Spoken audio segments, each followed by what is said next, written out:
नूराबाद की तंग गलियों में, जहां दिन की चहल पहल और रात की खामोशी दोनों एक अलग ही किस्सा सुनाते हैं, वहीं एक नौजवान रिक्शा चलाया करता था। आरिफ नाम था उसका। हालात बहुत बेहतर नहीं थे, लेकिन उसका दिल बहुत बड़ा था।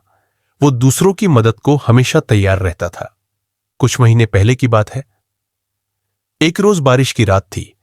अंधेरे में एक लड़की हाथ हिला रही थी।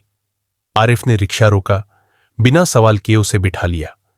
लड़की कुछ गुमसुम थी, पर उसकी आंखों में अजीब सी चमक थी। उसने कहा, क्या तुम मुझे शहर की सैर करवा सकते हो? आरिफ ने मुस्कुराकर सिर हिलाया। उस रात आरिफ ने उसे पूरे शहर की सबसे खूबसूरत जगह दिखाई। झील, पुरानी हवेली, बाजार और मशहूर चौक। लड़की कभी मुस्कुराती, कभी चुप हो जाती, फिर अचानक बोली, चलो अब मुझे शाह हवेली छोड़ दो। शाह हवेली? आरिफ हैरान था। वो जगह वीरान और बदनाम मानी जाती थी, मगर उसने कुछ न कहा, बस छोड़ आया। उसके बाद वो लड़की रोज आने लगी, कभी दोपहर को, कभी शाम को, कभी आधी रात। आरिफ अब उसे पहचानने लगा था। उसका नाम था माहपारा, एक रहस्यमयी मगर मासूम सी लड़की। कुछ हफ्तों बाद वो अचानक गायब हो गई। आरिफ परेशान रहने लगा, सोचने लगा, क्या मैं कुछ गलत कर बैठा? क्या वो नाराज हो गई? लेकिन उसे यकीन था, उसने कुछ भी गलत नहीं किया। अगर वो खामोशी से चली गई तो शायद लौटना नहीं चाहती थी। फिर एक रात जब वो घर लौटा, उसकी अम्मा ने उसे एक खत थमाया। खत में लिखा था, तुम्हारी किस्मत बदलने वाली है।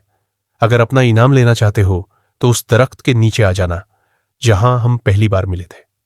तुम्हारी जिन्नजादी महापारा। आरिफ सन्न रह गया। उसका दिल जोरों से धड़कने लगा। क्या वो सच में एक इंसान थी या कोई और? उसने फैसला किया, वो जाएगा पैदल। इस बार कोई रिक्शा नहीं निकालेगा। रात का सन्नाटा था, रास्ते सुनसान। जब वह उस पुराने दरख्त के नीचे पहुंचा तो एक तेज हवा चली। फिर दूर से हंसी की आवाजें आने लगी। 3 लड़कियों की, रंग बिरंगे लिबास, चमकती आंखें और हवा में झूमते बाल। वो तीनों उसकी तरफ आ रही थी।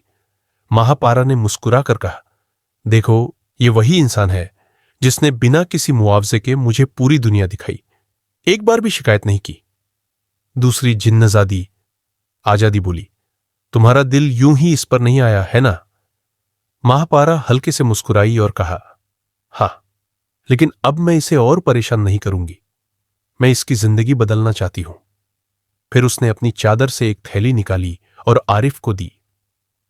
यह तुम्हारे सब्र का इनाम है, मगर एक शर्त है, जब भी हमारा दिल चाहेगा हम तुम्हारी दुनिया में लौट आएंगे। आरिफ ने थैली खोली तो हैरान रह गया। उसमें हीरे, सोने की मोहरे और अनमोल पत्थर भरे थे। उसका दिमाग सुन्न हो गया। अब तुम रिक्शे वाले नहीं, एक बड़े आदमी कहलाओगे, महापारा ने कहा। आरिफ बार बार शुक्रिया अदा करता रहा। महापारा उसकी आंखों में झांकती रही। मैंने तुम्हारे घर में रहकर बहुत कुछ सीखा। इंसानों की छोटी छोटी चीजें हमारे लिए अनमोल हैं। फिर वो बोली, अगर कभी कोई परेशानी आए तो हमें याद कर लेना। और हां, अगर कोई लड़की आधी रात को मदद मांगे तो इनकार मत करना। इतना कहकर तीनों जिन्नजादियां धुएं में बदलकर गायब हो गई। आरिफ घर पहुंचा। सुबह के 3 बजे थे। अम्मा उसका इंतजार कर रही थी। जब उसने थैली उनके सामने रखी, अम्मा हैरान रह गई। ना जाने तुम क्या करते रहते हो, ये कहां से आ गया? आरिफ ने उनका हाथ थामा। अम्मा, ये आपकी किस्मत है। हमारे घर में जो लड़की थी वो कोई और नहीं, एक जिन्नजादी थी। मैंने बस उसकी ख्वाहिशें पूरी की और बदले में मुझे ये इनाम मिला। अम्मा की आंखों में खुशी के आंसू आ गए। अब आरिफ की जिंदगी पूरी तरह बदल चुकी थी, लेकिन उसने खुद को नहीं बदला। वो आज भी सड़क किनारे खड़े लोगों की मदद करता, अनाथ बच्चों को सहारा देता, बूढ़ों को खाना खिलाता। उसकी तीनों बहनें अब नूराबाद के सबसे अच्छे कॉलेजों में पढ़ती थी। शहर में जब कोई पूछता, इस लड़के में ऐसा क्या है, तो जवाब मिलता, वो दिल का बहुत अमीर है। आज भी जब रात के सन्नाटे में हवा चलती है तो आरिफ को तीनों जिन्नजादियों की हंसी सुनाई देती है। सुना है कि वो शाह हवेली आज भी वीरान है, मगर वहां की मखलूक कितनी जिंदा दिल और मेहरबान थी, ये सिर्फ आरिफ जानता है। अगर आपको यह कहानी पसंद आई हो तो इसे लाइक करें, अपने दोस्तों के साथ शेयर करें और हमारे चैनल को सब्सक्राइब करना न भूलें।